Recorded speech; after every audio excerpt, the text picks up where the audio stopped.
नुकसान से डर और लाभ की असमान अनुभूति। अपने शोध के दौरान मैंने यह महसूस किया कि मनुष्य लाभ और नुकसान को समान रूप से अनुभव नहीं करता। समान मात्रा का नुकसान समान मात्रा के लाभ की तुलना में कहीं अधिक तीव्र पीड़ा उत्पन्न करता है। यह प्रवृत्ति मैंने लॉस अवर्जन के रूप में पहचानी। जब कोई व्यक्ति किसी लाभ की संभावना देखता है तो उसका उत्साह सीमित रहता है, लेकिन जब वही व्यक्ति नुकसान की आशंका महसूस करता है तो उसका भय कई गुना बढ़ जाता है। तेज सोचने वाली प्रक्रिया नुकसान को खतरे के रूप में पहचानती है और उससे बचने के लिए तुरंत प्रतिक्रिया देती है। यही कारण है कि लोग कई बार संभावित लाभ को छोड़ देते हैं, केवल इसलिए कि उन्हें थोड़ा सा भी नुकसान सहन करने का जोखिम नहीं लेना होता। मैंने यह भी देखा कि मनुष्य का निर्णय इस बात पर निर्भर करता है कि किसी स्थिति को किस रूप में प्रस्तुत किया गया है।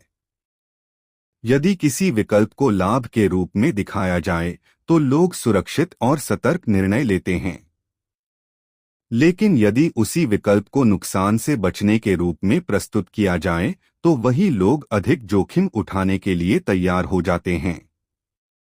इस प्रवृत्ति को मैंने फ्रेमिंग इफेक्ट कहा। वस्तुतः स्थिति वही रहती है, केवल शब्द बदल जाते हैं, परंतु शब्दों का प्रभाव निर्णय की दिशा बदल देता है।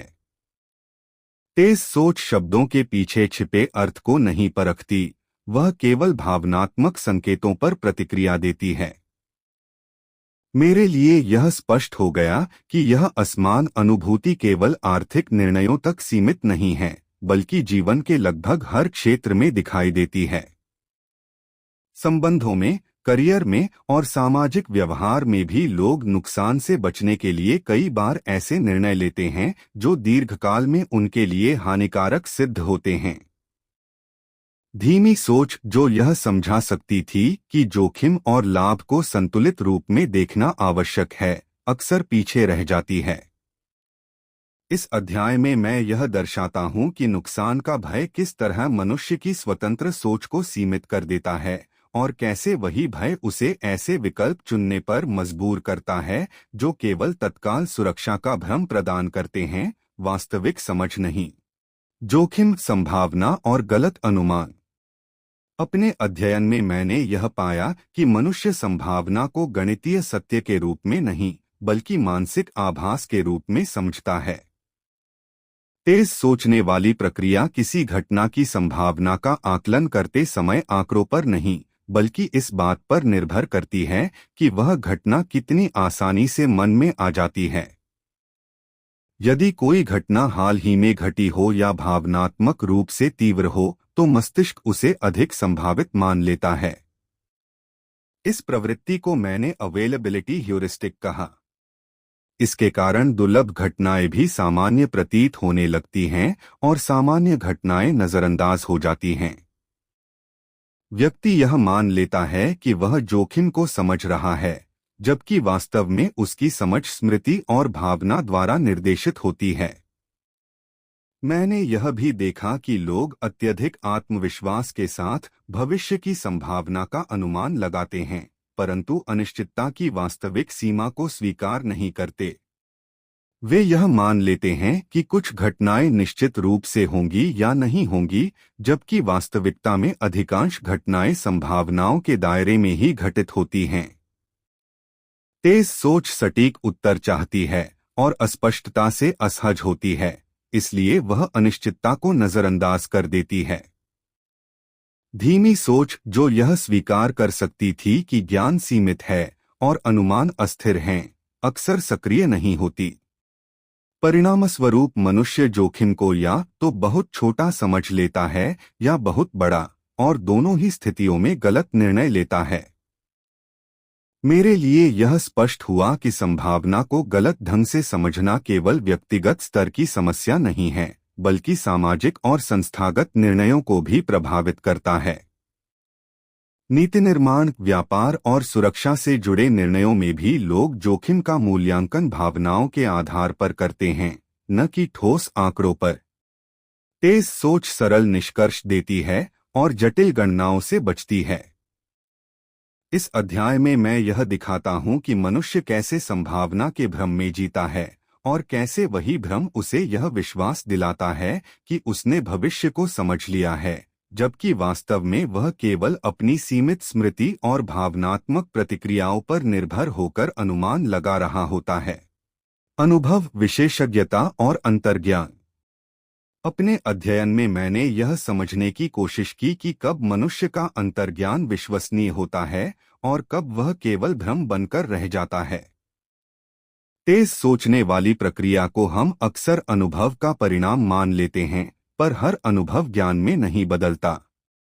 जहां वातावरण नियमित हो, संकेत स्पष्ट हों और व्यक्ति को लंबे समय तक सटीक प्रतिक्रिया मिलती रहे, वहां अंतर्ज्ञान विकसित हो सकता है। ऐसे क्षेत्रों में अभ्यास से पैटर्न पहचाने जाने लगते हैं और निर्णय बिना प्रयास के सही दिशा में जाते हैं। परंतु जहां वातावरण अनियमित हो, परिणाम देर से मिले या प्रतिक्रिया अस्पष्ट हो, वहां अंतर्ज्ञान विश्वसनीय नहीं बन पाता। फिर भी मनुष्य दोनों स्थितियों में समान आत्मविश्वास के साथ निर्णय लेता है।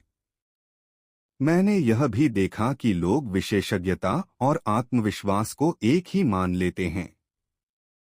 जो व्यक्ति दृढ़ स्वर में बोलता है, उसे जानकार समझ लिया जाता है, भले ही उसके अनुमान का आधार कमजोर हो।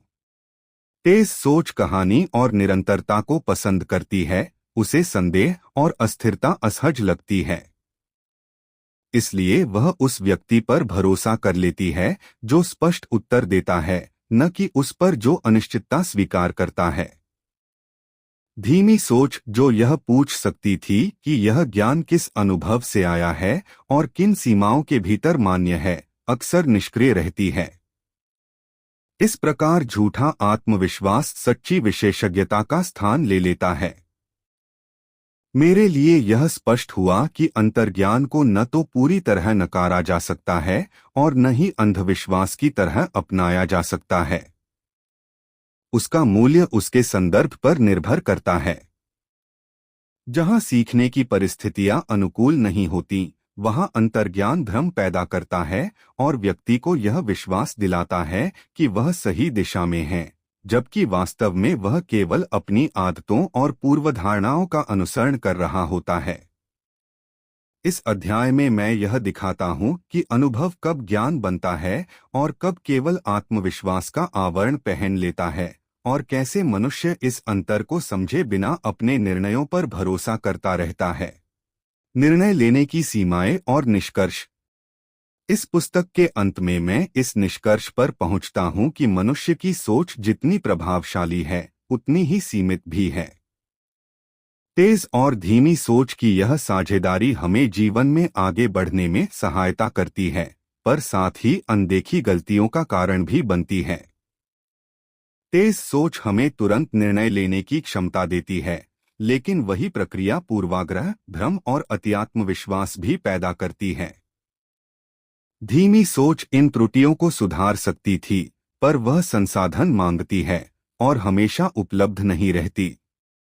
इसी कारण मनुष्य अधिकांश समय सहज निर्णयों पर निर्भर रहता है और उन्हें तर्कसंगत मान लेता है।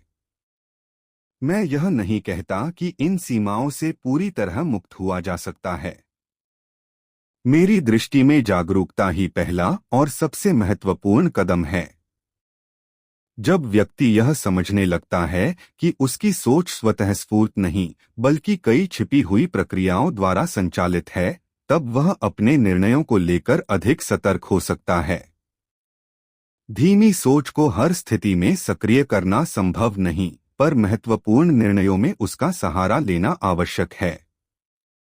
विशेषकर तब जब दांव ऊंचे हों, आंकड़े जटिल हों और परिणाम दीर्घकालीन हों। अंततः मैं यह स्पष्ट करना चाहता हूं कि यह पुस्तक बेहतर निर्णयों का कोई सरल सूत्र नहीं देती।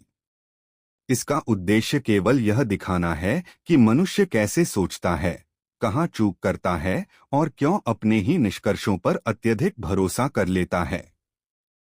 जब हम अपनी सोच की सीमाओं को स्वीकार करते हैं, तभी हम अधिक विनम्र, अधिक सावधान और अपेक्षाकृत बेहतर निर्णय लेने की दिशा में बढ़ सकते हैं। बुद्धिमत्ता का अर्थ त्रुटिहीन होना नहीं, बल्कि अपनी त्रुटियों की संभावना को पहचानना है। यही समझ इस पूरी पुस्तक का सार है, और यही वह दृष्टि है जिससे मनुष्य अपनी सोच को थोड़ा कम भ्रमित और थोड़ा अधिक सचेत बना सकता है।